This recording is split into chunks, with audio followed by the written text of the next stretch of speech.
matamko mbalimbali na mipango ya baadhi ya viongozi wa chama cha Chadema ambao chama hicho kimekuwa kikihamasisha watu kukusanyika tarehe 24 mwezi wa 5 mwaka 2025 eneo la mahakama ya Kisutu, huku katika mipango yake kikilenga kufanya vurugu kwa lengo la kushinikiza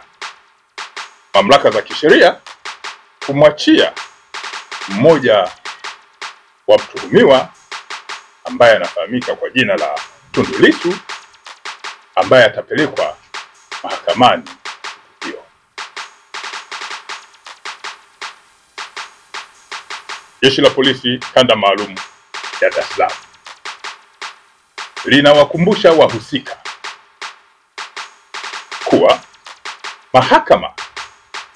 ni mamlaka za kisheria zilizo huru na hazipaswi kutishwa au kuingiliwa wakati wa utekelezaji wa majukumu yake.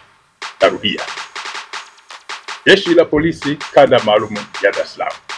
linawakumbusha wahusika wanaohamasisha watu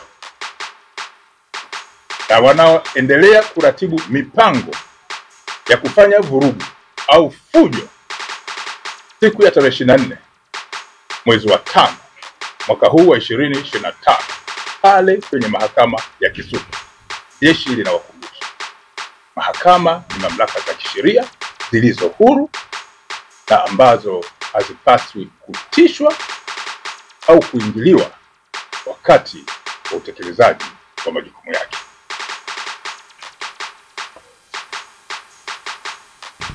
Jeshi la Polisi Kanda Maalum ya Dar es Salaam linaendelea kuwatahadharisha watu wote wanaohamasisha na wale wanaohamasishwa kuhusiana na nia ovu inayopangwa kwa siku hiyo kutoshiriki kwenye mpango huo, na jeshi linatoa onyo kali kwa wale wote ambao wanapanga, ambao watajaribu kutekeleza mpango huo, kuwa watashughulikiwa vikali sana, lakini kwa mujibu wa sheria za nchi. Narudia,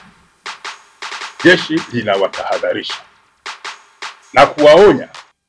wale wote wanaopanga mipango ya kufanya vurugu au fujo kwenye eneo la mahakama.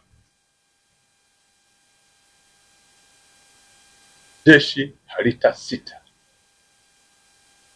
kwa hatua kali za kisheria na kuwashughulikia vikali sana, lakini